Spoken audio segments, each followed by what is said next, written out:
प्रणाम, नमस्कार। क्या आप जानना चाहते हैं ज्ञानवापी मस्जिद की हिस्ट्री? तो जाने। 32 साल पुराना है मामला। न्याय की आस में दोनों पक्ष, तो जाने अब तक क्या निकला निष्कर्ष। इलाहाबाद कोर्ट ने 3 अगस्त 2023 को भारतीय पुरातत्व सर्वेक्षण को वाराणसी में ज्ञानवापी मस्जिद परिसर का सर्वेक्षण करने की अनुमति दे दी है। साल 1991 से शुरू हुई ज्ञानवापी मस्जिद को लेकर कानूनी लड़ाई। वाराणसी में ज्ञानवापी के वैज्ञानिक सर्वेक्षण के मामले में गुरुवार को मुस्लिम पक्ष को इलाहाबाद हाईकोर्ट से बड़ा झटका मिला। कोर्ट ने भारतीय पुरातत्व सर्वेक्षण एएसआई पर रोक लगाने से मना कर दिया। कोर्ट ने कहा कि इस सर्वे से किसी को नुकसान नहीं होगा। साथ ही कोर्ट ने भारतीय पुरातत्व सर्वेक्षण को वाराणसी में ज्ञानवापी मस्जिद परिसर का सर्वेक्षण करने की अनुमति दे दी है। सुप्रीम कोर्ट के निर्देश पर हाईकोर्ट में सुनवाई हुई। एक तरह से हिंदू पक्ष की जीत माना जा रहा है, क्योंकि इस एएसआई के सर्वे से ही 350 पुरानी ज्ञानवापी मस्जिद का इतिहास सामने आएगा। साल 1991 से शुरू हुई ज्ञानवापी मस्जिद को लेकर कानूनी लड़ाई। काशी विश्वनाथ ज्ञानवापी केस में 1991 में वाराणसी कोर्ट में पहला मुकदमा दाखिल हुआ था। याचिका में ज्ञानवापी परिसर में पूजा की अनुमति मांगी गई। प्राचीन मूर्ति स्वयंभू भगवान विश्वेश्वर की ओर से सोमनाथ व्यास, रामरंग शर्मा और हरिहर पांड्य बतौर वादी इसमें शामिल हैं। मुकदमा दाखिल होने के कुछ महीने बाद सितंबर 1991 में केंद्र सरकार ने पूजा स्थल कानून बना दिया।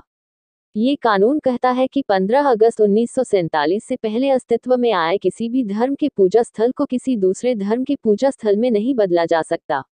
अगर कोई ऐसा करने की कोशिश करता है तो उसे 1 से 3 साल तक की जेल और जुर्माना हो सकता है। अयोध्या का मामला उस वक्त कोर्ट में था, इसलिए उसे इस कानून से अलग रखा गया था। लेकिन ज्ञानवापी मामले में इसी कानून का हवाला देकर मस्जिद कमेटी ने याचिका को हाईकोर्ट में चुनौती दी। 1993 में इलाहाबाद हाईकोर्ट ने स्टे लगाकर यथास्थिति कायम रखने का आदेश दिया था। 2018 में सुप्रीम कोर्ट ने आदेश दिया कि किसी भी मामले में स्टे ऑर्डर की वैधता केवल 6 महीने के लिए ही होगी। उसके बाद ऑर्डर प्रभावी नहीं रहेगा। इसी आदेश के बाद 2019 में वाराणसी कोर्ट में फिर से इस मामले में सुनवाई शुरू हुई। 2021 में वाराणसी की सिविल जज senior division fast track court से ज्ञानवापी मस्जिद के पुरातात्विक सर्वेक्षण की मंजूरी दे दी। आदेश में एक कमीशन नियुक्त किया गया और इस कमीशन को 6 और 7 मई को दोनों पक्षों की मौजूदगी में श्रृंगार गौरी की वीडियोग्राफी के आदेश दिए गए। 10 मई तक अदालत ने इसे लेकर पूरी जानकारी मांगी थी। 6 मई को पहले दिन का ही सर्वे हो पाया था, लेकिन 7 मई को मुस्लिम पक्ष ने इसका विरोध शुरू कर दिया। मामला कोर्ट पहुंचा। 12 मई को मुस्लिम पक्ष की याचिका पर सुनवाई हुई। कोर्ट ने कमिश्नर को बदलने की मांग खारिज कर दी और 17 मई तक सर्वे का काम पूरा करवाकर रिपोर्ट पेश करने का आदेश दिया। कोर्ट ने कहा कि जहां ताले लगे हैं वहां ताला तुड़वा दीजिए। अगर कोई बाधा उत्पन्न करने की कोशिश करता है तो उस पर कानूनी कार्रवाई करिए, लेकिन सर्वे का काम हर हालत में पूरा होना चाहिए।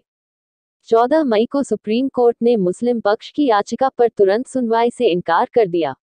याचिका में ज्ञानवापी मस्जिद में सर्वे पर रोक लगाने की मांग की गई थी।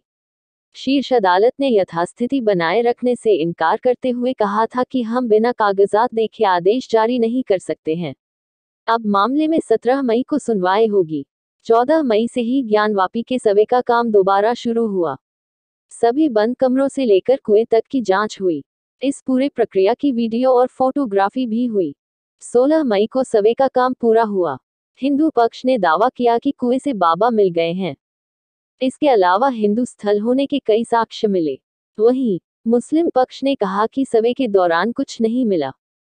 हिंदू पक्ष ने इसके वैज्ञानिक सर्वे की मांग की। मुस्लिम पक्ष ने इसका विरोध किया। 21 जुलाई 2023 को जिला अदालत ने हिंदू पक्ष की मांग को मंजूरी देते हुए ज्ञानवापी परिसर के वैज्ञानिक सर्वे का आदेश दे दिया। इसके बाद यह मामला सुप्रीम कोर्ट पहुंचा, जहां कोर्ट ने हाई कोर्ट जाने के लिए कहा। इस मामले में 3 अगस्त 2023 को इलाहाबाद हाई कोर्ट ने ज्ञानवापी मस्जिद परिसर का सर्वेक्षण करने की अनुमति दे दी। दोस्तों, आज की कड़ी में बस इतना ही। और जानकारी चाहिए तो हमारे चैनल को सब्सक्राइब करें।